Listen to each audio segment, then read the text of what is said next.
just read you something very, very quickly. Mike Kirst just sent me a note. One of his colleagues had been at the Cupertino School District and reported on a conversation she had.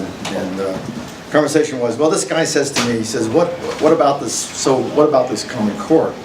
Is it true that the main focus is on, quote, group work, no more individual work, and that the kids will only be reading nonfiction from now on, little emphasis on fiction? I said, no, that's an overinterpretation of some of the shifts in Common Core, ELA and math. The shifts are important but subtle, they have a balance. He says, well, that's what the principal and teachers of our school are telling the parents. So that is probably generalizable across the country, I suspect. Lots of miscommunication, lots of simplification. So people pick on differences like the fiction, nonfiction, and then say it, and they may even understand when they're saying it, that in fact it's going to be a balance, but just the fact that they're focusing on that and gets interpreted as, well, you know, that's all it's going to be, or whatever. So it reminded me a little bit of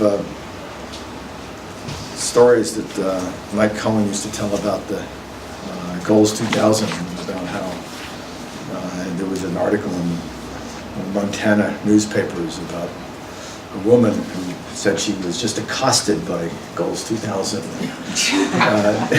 in a meeting, and strange words are being used, and so on. And I think more will be talked about. We'll talk more about that. But we're in an area where communication is absolutely at a premium. We just have to. We have to be thinking communication all the time. All right, so what I want to do is I'll talk just quickly about a general issue, and then I'll focus on California. The general issue I'd actually talked about the last time I was here, this kind of train wreck problem of 2014-15, about the test not being ready. They probably won't be fully ready, and the accountability systems continuing to operate. Now, there's been some muddy comments that have come out from the department about trying to approach this and so on. One of them, just kind of interesting, is that 2013-14, basically this coming school year, some places this school year, there's going to be a lot of testing, trial testing done by both consortia, but actually by all 5 consortia. I mean, there are 5 consortia out there, but there are going to be a lot of testing by the 2 big ones. And it appears as if the secretary has said that if a school takes the test in one of the trials or beta or alpha or whatever they're calling it, they don't have to also take their state test. We've latched onto that in California, and there are about 600,000 or 700,000 kids that are set up to be tested by Smarter Balance. It's already arranged for California. You can add some of the money that we would have spent on CSTA. You can run that up to 1.3 million or 1.4 million. And that's getting to about 40% of the kids that would be tested anyway. So let's test every school.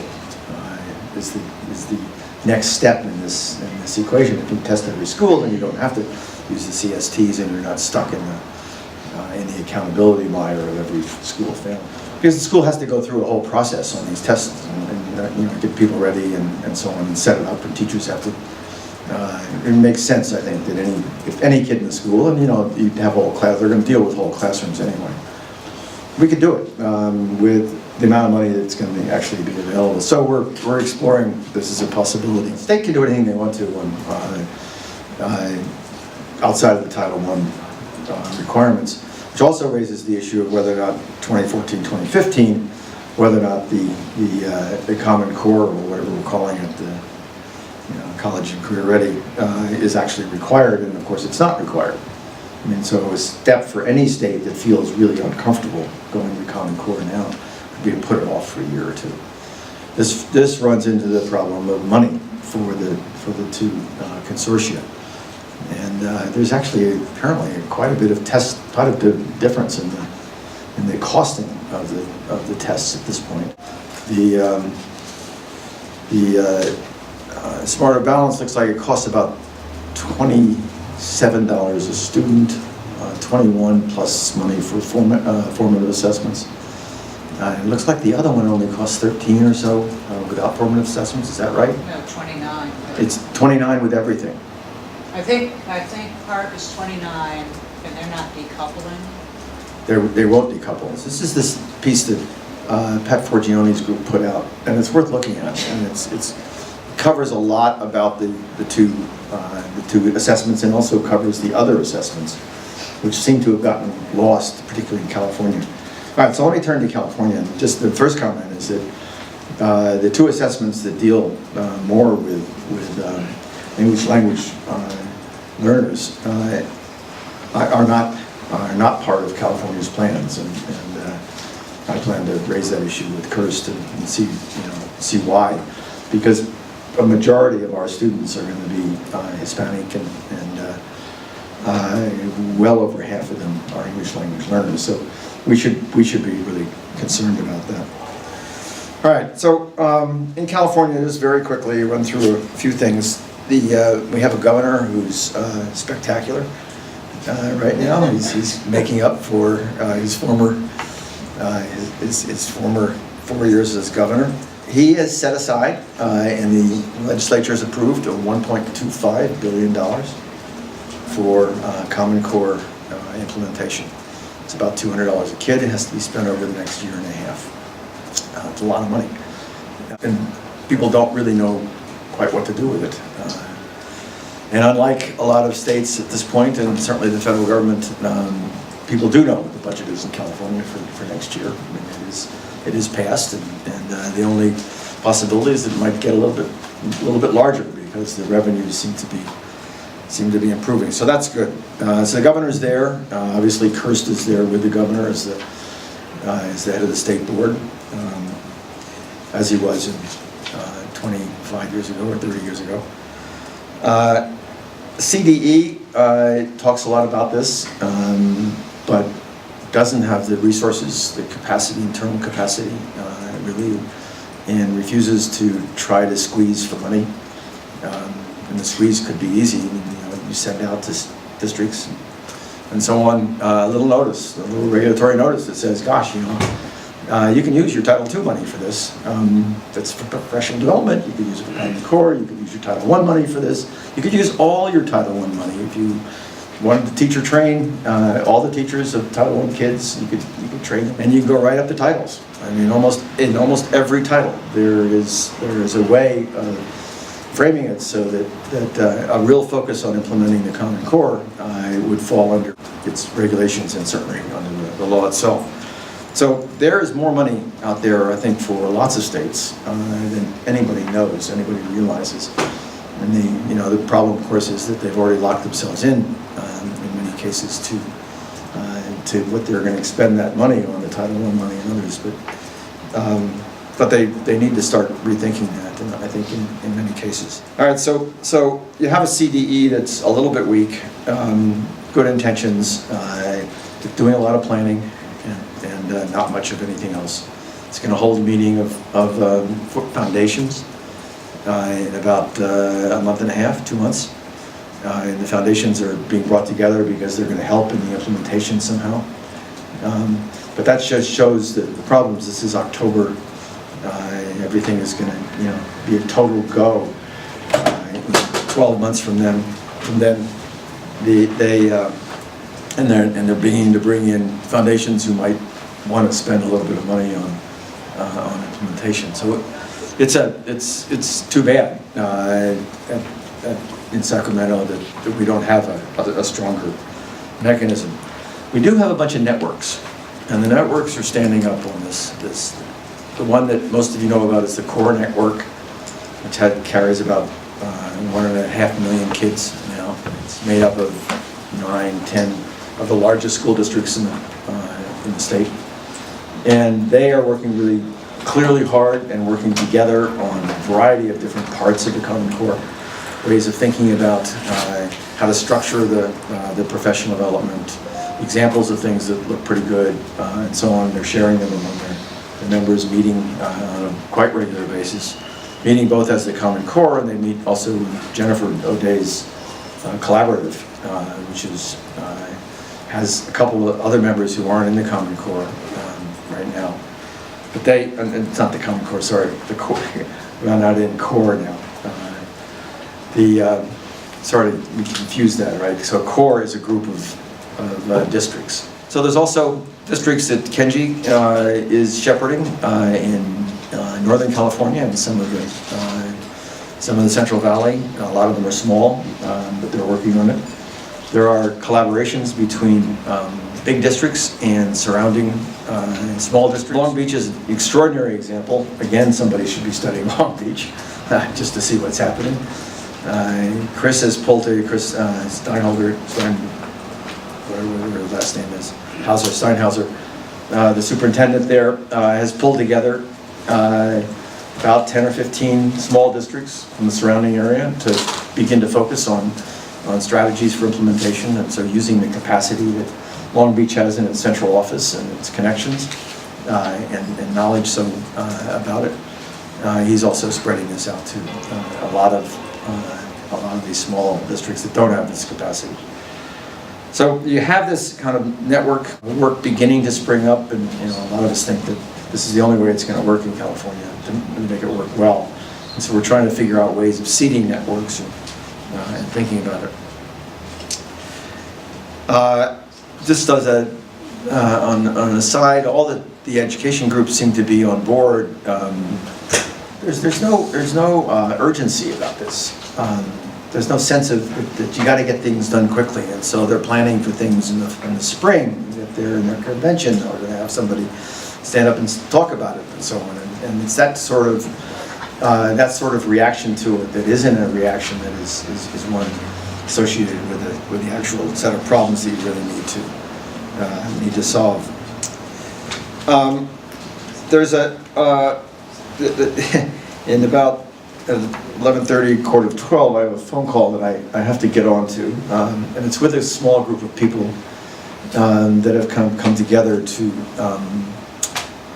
augment the work that the CDE is doing, that the Department of Education is doing. And you'll love the list of names. So we start, the list of names starts with Mike Kirst, then we have Bill Honig, then we have David Gordon, and me. So those are four of the people on the steering group of this organization. I'll talk a little bit more about it. There's a CDE person involved in it. The basic idea here is to be a little bit more urgent, not to wait until October for the Department of Education to work with their foundations to get a little bit of money to go out and try to move things around. It's to get things moving a lot faster. Part of it is to try to stimulate the department, of course. The department is there as one of the players in this. There's a larger group. We're kind of a steering committee for that group, and larger group covers just about everybody. It's got the unions, the head of the union, California CTA, and as many of you know, the CTA is a formidable body in California. It's probably the strongest political body there. But also the school boards and a variety of others. The heads of those come to the meetings. The main people from the Department of Education, not Torlitz, not the superintendent, but most of his good people who are responsible for this. And then across the board, a whole series of people that are coming here, about 30, 35 people. And the strength of this is that it begins to get the organizations moving a little bit. It updates everybody about the issues. It brings in information from the outside, from other parts of the country, because a lot of us are traveling a lot and seeing things and so on. The way that I think about this is that if we can begin to focus on the implementation of the Common Core and then begin to phase that into continuous improvement ideas, we could affect the whole system, not just the way we think about the curriculum areas and assessment and so on. So it's a kind of a lever. If we do it right, we can at least get parts of California doing that, following what Long Beach has done and what some others have done. Garden Grove is another terrific example of that. The Long Beach is always way ahead of the game. At the first of these meetings, which was about 2 months ago, Chris was there, and somebody had asked me a question, and I answered a little bit, and I said to Chris, we'd love to hear from you. How are you thinking about this? And he was taken aback a little bit because I hadn't warned him or anything. He just was so totally cold, 6 minutes long. I timed it actually. In 6 minutes, he gave this absolutely brilliant analysis of what they had done and what they need to be doing down the line. Covered almost all the parts of the things that you could ask questions about. It was just, it was just terrific and right off the cuff. So there are places in California, and there are places across the country that have really done a spectacular job. Okay, so what's this group going to try to do? Well, one of the things we're going to try to do is we're going to try to document Chris. We're going to try to document Chris and maybe between 5 and 7 other districts in California. Picking not just a big district like Long Beach. We might go Long Beach and Garden Grove as big districts, but because they've done something slightly different, but they're still very, very good at. But small districts from the Central Valley, districts from Silicon Valley, districts from the North, and so on. There's enough diversity in California in terms of districts and capacity and so on that we're going to have to take 7 or 8 to really cover the waterfront. So this would basically be 3, 4, 5 pages, and would give the kind of a sense and a direction to people who just don't know what they're doing, don't know how they're doing it. So that's one thing. The second part of this is that we're going to be running some foundation money. We've got, talking small, we've only asked for small, $110,000 now. We're going to be running that through the Sacramento county office. That's where David Gordon, he went with Wilson Riles. He left Harvard. He was a student of mine. I'd gone into the government. Wilson was the commissioner, superintendent, and he went with Wilson. Became a very high level person, deputy in just a couple of years. He's like Gordon Umbach. He's one of the all but ABDs from Harvard. It's Bob Schwartz. Okay, so and actually through David Gordon, we're going to be getting case studies of what 2 or 3 of the county offices are doing to really move this thing. County offices in some places turn out to be terrifically important because it's, small districts just don't have the capacity. So one is case studies. The second is guidance. They got 1.25 billion sitting out there. They have a brand new financing system now that rejuggles the money, gives quite a bit more money, even right in the beginning, to very poor districts. And we have the implementation of the health care plan, the Obamacare. All of this affecting the same people. It's kind of all at once, and you get this overlap when you talk to NGOs. We're working on Obamacare. We're working on this on how to spend the money for on the financial changes. And everybody familiar with what happened in California in the financing world? They moved to a weighted pupil formula. I mean, it's unbelievable. It is really quite extraordinary, and it's pretty clean. And as part of that, they knocked out about 3/4 of the discretionary programs that they had, the categoricals that they had. They had the education legislation went from up here down to about here in height. So Brown has done, it's all Jerry Brown. I mean, he just is driving it and not compromising when he doesn't absolutely have to, until he absolutely has to. And then it's only a little bit, and it gives a little bit. Worried about technology? Everybody should be worried about technology on this, except for a few states. We've got an adaptive assessment that puts a real strain on the technology. We know that 20% of California, at an absolute minimum, can't handle it right now. And we absolutely know that there is a substantial number, more than in any other state, a substantial percentage, almost as many as other states, some other states, of kids that aren't really familiar with a keyboard. Right? You got a third grader, you know, in there who doesn't have a keyboard at home and work with it, and has done it a couple times in school, and you expect them to go and do a test and have that test at all valid. I mean, so you've got a whole set of dimensions of the technology thing, which are of the technology issue, which are important. Some of it costs money, some of it's training, some of it's working with the kids in classrooms to get them going. I mean, it's a whole mix of things, and almost none of that is happening now. We do have a group that's coming out of San Francisco that's working across the country in different states. It's going to start working with California because we're kind of dragging it in. That is very clever about setting up systems. I mean, how many computers are you actually going to need to do this right, and so on. You know, what are strategies for using same computers for different people, and so on.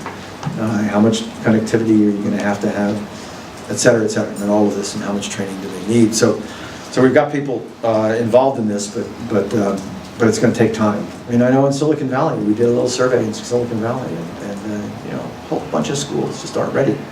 Not even. And finally, we're going to do the fourth thing we're going to do with this $100,000 or so that we're getting from the foundations is begin to get a better communication system going. At least design a communication system, so that we can then go to a foundation or two and ask them for bigger money. So it's communication for everybody. It's communication for parents. It's communication for teachers. It's communications for principals. It's et cetera. It's right across the board because everybody's involved in this. Parents get involved from the perspective of the politics and hearing different things and then going to the school boards and so on. And obviously teachers are heavily involved. So the communication side becomes really, really important. A lot depends upon whether or not we can get this idea of covering the state. If we can cover the state with the assessments at the end of this year, we can make the urgency much greater. I mean, obviously, we would not be ready to announce scores or anything else. These would just be the use of the assessments. The teachers would see the assessments. This becomes a terrific communication device, in my view. Puts the urgency behind it, puts knowledge about what those assessments are going to look like, how long they're going to take, what kind of work do you need to do with them, what kind of technology do you do, and so on. At least 1 million kids doing it, so we're going to have a lot of kids, and it's going to alert a lot of people to it. And I think it's a mechanism that other states ought to be thinking about using, because it really would be a wake up. What happens to accountability in that period? You couldn't possibly use this assessment for accountability this coming year or the year after that. Arne hasn't made a flat decision on this yet, that he's going to rule out accountability. But this is the train wreck. If he requires accountability in 2014, 2015, people are going to take the state tests and not the Common Core tests. And of course, everybody will fail. Everybody has to be totally proficient in order for this thing in order for any school to succeed. So it's kind of a ludicrous argument. I wouldn't be surprised at all if the Congress did some sort of stopgap on this, because everybody's beginning to realize the idiocy of what the current legislation is and how it would be played out. But Arne can do that with a waiver. Here's the thinking on this: you don't want to get California to start quibbling over money on this. So you have the money that the CST would cost anyway. Right. Right. If the CST isn't used, that money's sitting here in a pot. Right, okay. Let's take half of it and put it into the pot with the better balance, smarter balance money. Right, yeah. That adds up to about 1.25 million kids. Okay. It adds up to enough to be able to do it in every school, at least one classroom. So there's a big issue here that I'm going to get on the table, and then Aaron needs some time here. My own instinct on this is that the formative assessments are the best lever for professional development of the whole thing. You know, people talk about, oh, well, these test results are going to get right back to you, you know, it's May, and it'll come right back in May, and then you can use that for professional development, but that doesn't help you during the year. And a really thoughtful way of connecting these 2 or 3 formative, maybe 3 or 4 in some cases, formative assessments that are given during the year, they can begin to track progress in a serious way. Give you a handle on doing some professional development, to catch kids up, to augment the stuff, whatever, to work with teachers that seem to have particular trouble. And I think some of the states are going to opt out of the formative assessments. Now, I didn't realize that they had to stay in them for you said the whole package. For Park. For Park. It's a lot more expensive than the current testing is. Well, yeah. It's the median. It's, you know, depends on the state. Much cheaper than Maryland, much more expensive than Georgia, right? Thank you, Mike. Well,